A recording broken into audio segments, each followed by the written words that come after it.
രാവിലായി ഇത് ശനിയാഴ്ച ആയാലും വിശപ്പ്. എന്തായാലും കുളത്തേക്കൊക്കെ ഒന്ന് പോയേക്കാം. പോയി ഇങ്ങോട്ടൊന്ന് വന്ന്. എന്താ അമ്മേ ഇങ്ങോട്ടൊന്ന് വാങ്ങി. അതാ വരുന്നു. ചോറ് കഴിച്ചിട്ട് പോവാം. പോവാം. ഓക്കെ. ശരി അമ്മൻ്റെ ഒരു കാര്യം. അങ്ങനെ ഭക്ഷണമൊക്കെ തിന്നു. ഇനി എന്തായാലും നമുക്ക് നമ്മളെ സൈക്കിൾ എടുത്ത് നേരെ നമ്മളെ കുളത്തേക്ക് പോവാം. നല്ല രസം ഉണ്ടാവും കുളത്തിൽ കുളിക്കാൻ. എന്തായാലും പോയേക്കാം. നല്ല പുതിയ സൈക്കിളാണ്. ഇനി കുറേ പട്ടിഷോ വെക്കാണ്ട് ഇതിൽ കഴിഞ്ഞാൽ. ഇനി എന്തായാലും നേരെ നമുക്ക് നമ്മളെ കുളത്തേക്ക് പോയേക്കാം. വെള്ളമൊക്കെ ഉണ്ടാവും ഈ കാര്യം. മഴയൊക്കെ പെയ്യത്തില്ല. നോക്കി നോക്കാം. കുളത്തിയേ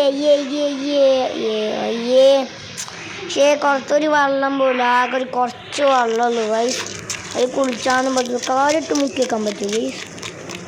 ഈ ചെറിയ വെള്ളം കണ്ടോ, ഇത്ര വെള്ളമുള്ളൂ.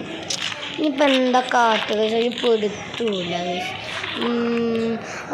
നമുക്ക് ഇപ്പപ്പാൻ്റെ ഇമ്മമാൻ്റെ അടുത്തേക്ക് പോയോ ഗൈസ്?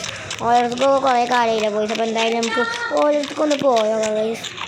കുറേ കാലം എന്തെങ്കിലും പോയോക്കാം. അവരൊക്കെ കാണുമ്പോൾ അവരെന്നെ കാണുമ്പോൾ ഭയങ്കര സന്തോഷിക്കും. എന്തായാലും പോയോക്കെ നോക്കാം. ഭയങ്കര ഇഷ്ടമാവും ഈ കാര്യം എടുക്കൊക്കെയാണ്. അപ്പൂപ്പനൊക്കെ അവിടെ ഉണ്ടാവുമോ കാര്യം, അല്ലെങ്കിൽ ഉണ്ടായാൽ മതിയായിരുന്നു. എന്തായാലും അവിടെ വീടെത്തിയിട്ടുണ്ട്. അമ്മൂമ്മ, അപ്പൂപ്പ, ആരെയാ അവിടെ വന്നിരിക്കണത്? ഇത് ഞാനാ. ഓക്കെ അമ്മൂമ്മ, ഞാൻ പറഞ്ഞ പോലെ അപ്പൂപ്പനെ നോക്കി നോക്കാം. പോകുമ്പോൾ പോയി നോക്ക്. അപ്പൂപ്പനെ അവിടെ ഉണ്ടാവുക കാര്യം. ഓക്കെ അമ്മൂമ്മ, ഞാൻ പോയി നോക്കി നോക്കാം. ഈ അപ്പൂപ്പൻ അവിടെ അമ്മൂമ്മനോട് പറയാതെ എങ്ങോട്ടാണ് പോയിക്കണത്? എന്തായാലും പോയി നോക്കി നോക്കാം. വഴി കണ്ടാൽ നമുക്ക് നോക്കാം. എന്നാലും അപ്പൂപ്പ എങ്ങോട്ടേക്കാളും പോയിട്ടുണ്ടാവുക. പോയൊക്കെ എന്തായാലും. അപ്പൂപ്പനെ എഴുതു. അപ്പൂപ്പ ആരാ അത്? ഞാനാ അപ്പൂപ്പ. ഇതാരേ? അപ്പൂപ്പൻ്റെ കൊച്ചുമോനോ? ഇന്നാ കുറച്ച് 100 രൂപ നീ കൈ വെച്ചോ. ഇത് നിനക്ക് ഉപകാരപ്പെടും. ഓക്കെ അപ്പൂപ്പ.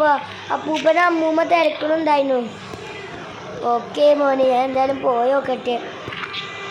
അപ്പൂപ്പ എന്തിനാ അങ്ങോട്ട് വന്നിക്കണത്?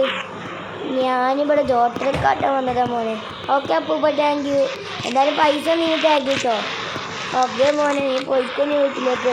സന്ധ്യ ആവാനേക്കുന്നു. നേരെ വീട്ടിലേക്ക് പോയിക്കോ. ഓക്കെ അപ്പൂപ്പ. അപ്പൂപ്പനെ 100 രൂപയും കിട്ടി. ഇന്നിത് വെച്ചിങ്ങാണ്ട് കുറേ മുട്ടായൊക്കെ വാങ്ങണം. നല്ലൊരു സ്വപ്നം കണ്ടു. എന്ത് രസമല്ല സ്വപ്നം. കുട്ടിക്കാലൊക്കെ മിസ് ചെയ്യുന്നു. നിങ്ങൾക്കും ഇങ്ങോട്ട് കുട്ടിക്കാലം മിസ്സിങ്ങൊക്കെ ഉണ്ടെങ്കിൽ കമൻറ്റ് ചെയ്യുക ഗൈസ്. അപ്പം അത് വീഡിയോ തൊഴിൽ ബൈ.